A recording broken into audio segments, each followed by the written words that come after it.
ओम नमो नारायण। श्री हरसु ब्रह्म जी महाराज की जय।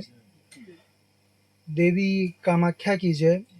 देवी महाकाली की जय। श्री भैरवनाथ की जय।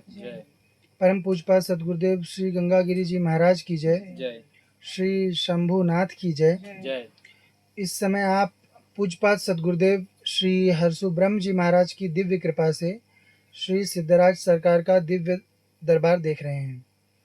पूजपाद सदगुरुदेव की कृपा से पूजपाद सदगुरुदेव, देवी कामाख्या, देवी महाकाली, भैरव बाबा, भोलेनाथ की सेवा में यह दरबार लगता है, जिसमें कि सभी भक्तों की दैहिक, दैविक और भौतिक समस्याओं का समाधान, उनके बारे में जानकारी, उसके समाधान का मार्ग जप, यज्ञ और दान पद्धति से धाम की गद्दी द्वारा किया जाता है।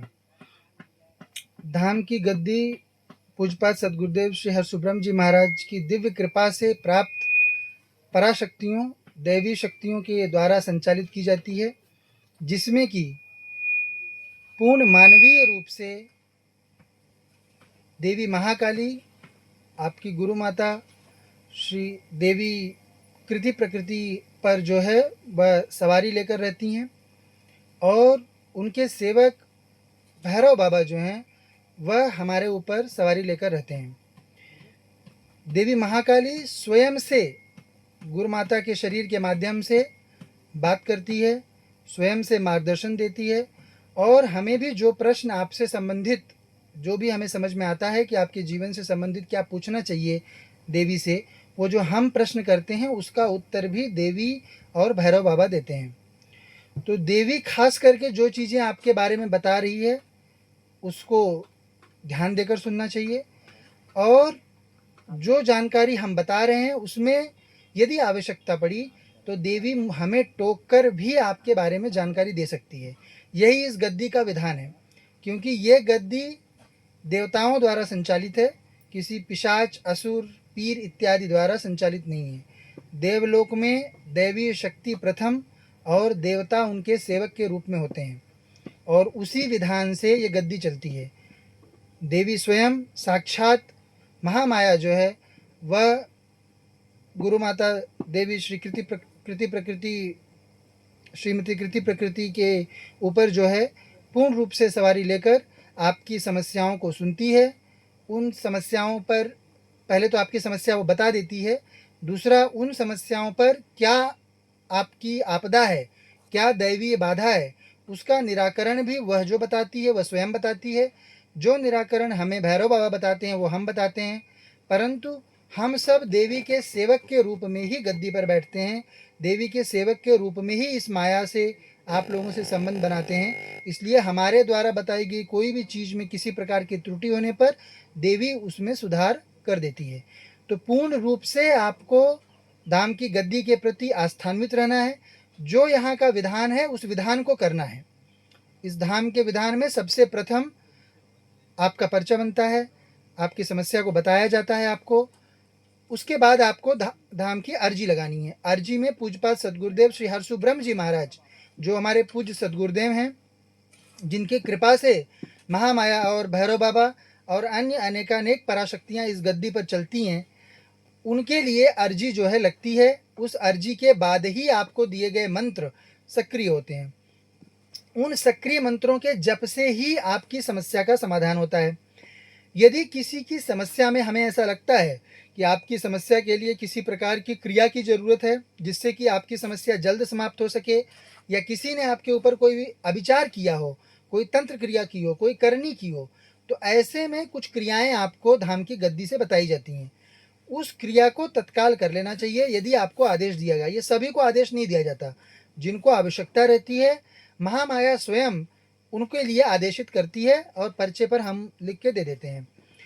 देवी जी के ऊपर जब तक गद्दी चलती है पूर्ण समय महामाया सवार रहती है, पूर्ण समय वही वार्तालाप करती है आपसे, वही आपको चीज़ें बताती है। तो पूर्ण रूप से शरणागत होकर ही गद्दी के समक्ष बैठें। हमारे साथ भैरव बाबा देवी के सेवक के रूप में उत्तर देते हैं जो हमारे मन में प्रश्न स्फुरित होते हैं उसका, और देवी स्वयं भी, ऐसा नहीं है कि देवी इनके ऊपर सवार है तो हमें उत्तर नहीं देती, वह हमें भी उत्तर देती है, क्योंकि वह हम सभी के भीतर है। तो उसी प्रकार से देवी यहाँ पर गुरु माता के भीतर सवार भी रहती है, आपसे बात भी करती है, साथ में जो हम प्रश्न पूछ रहे हैं उसका भी उत्तर देती है। तो दोनों को मिलाकर आपका पर्चा, आपकी संपूर्ण जानकारी, उसका पूर्ण समाधान इस गद्दी से दिया जाता है।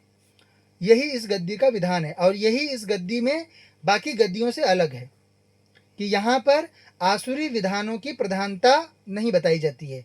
और यदि आप किसी आसुरी चक्कर में फंसे होंगे तो वह भी आपको गद्दी से बता दिया जाता है। यदि आप किसी मलच शक्ति के अधीन कार्य कर रहे होंगे, या आप किसी असुर को पूज रहे होंगे, या आपके घर में असुर रहेगा, तो ये सब चीज़ें आपको देवताओं के सीधे माध्यम से आपको बता दी जाती है।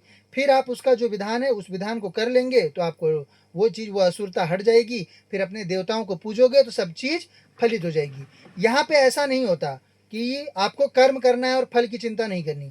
यहाँ पे यदि आप कर्म करोगे उसका फल आपको मिलेगा। इसीलिए आपसे मात्र अर्जी करने को पहले कहा जाता है। क्रिया के लिए बहुत कम लोगों को आदेश आता है, जिनको आता है उनको करना चाहिए। और जब आप जप करते रहते हो उसके कुछ ही समय में आप जो भी चीज़ प्राप्त करना चाहते थे धाम से, वो चीज़ आपको प्राप्त हो जाती है। उसके बाद आपको अपना यज्ञ करना है। आपका जैसे ही आपका पर्चा बन गया, उसके बाद जैसे आप आज सोमवार को आए हो तो सोमवार की पेशी आपको करनी चाहिए। यदि आपको क्रिया के लिए बोला गया है तो आपकी पेशी 7 लगती है। यदि आपको क्रिया के लिए नहीं बोला गया है तो पेशी 21 लगती है, क्योंकि आप जो कर्म उसमें जो अपना समय दे रहे हो वो उतना अधिक मात्रा में आप नहीं दे रहे हो। तो उसे उस जो आप जिस तमस के कारण आपकी वर्तमान समस्या है, उस तमस को समाप्त होने में समय लगता है। तो इसीलिए आपको पेशी का विधान धाम की गद्दी पर है। जितनी भी चीज़ें गद्दी पर हैं वह सब जो हैं वह परा जगत के नियमों के सभी अधीन हैं।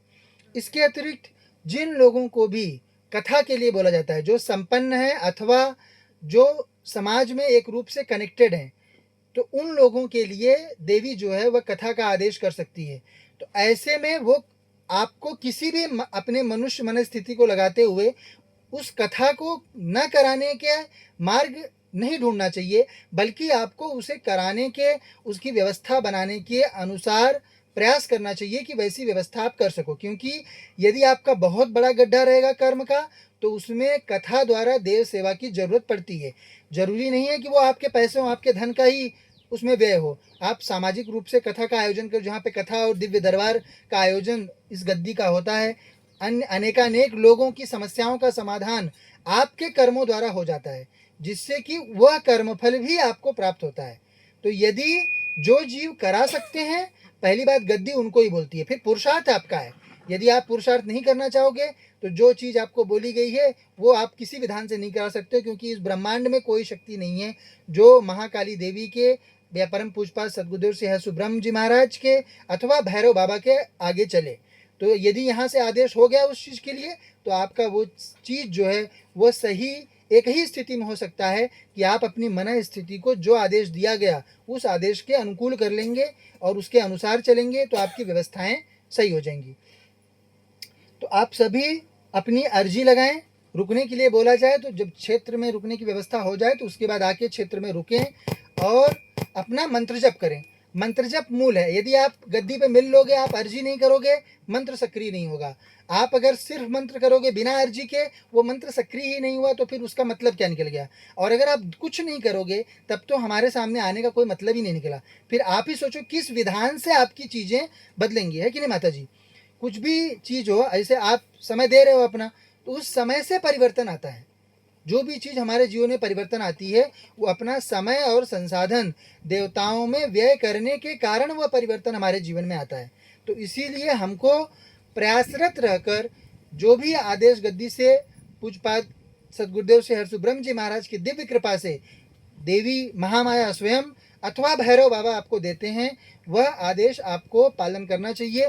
और उस आदेश से आपके कुल देवी देवता सही होकर, आपके पूर्वज सही होकर और महामाया की स्वयं की कृपा से आपकी जो भी चीज़ है वह अवश्य ही सही हो जाएगी। तो इस बात का आप सभी ध्यान रखें। और जो भी दूर सुदूर से ये वीडियो देखते हैं, तो आप धाम में आएँ। धाम में आने का एक विशेष कर्म होता है। ऐसा बहुत बार लग जाता है कि नहीं, महाराज जी से बात ही करनी है तो हम व्हाट्सएप पे बात कर लें या दूर से बात कर लें, तो उससे आपके कर्म नहीं कटते हैं।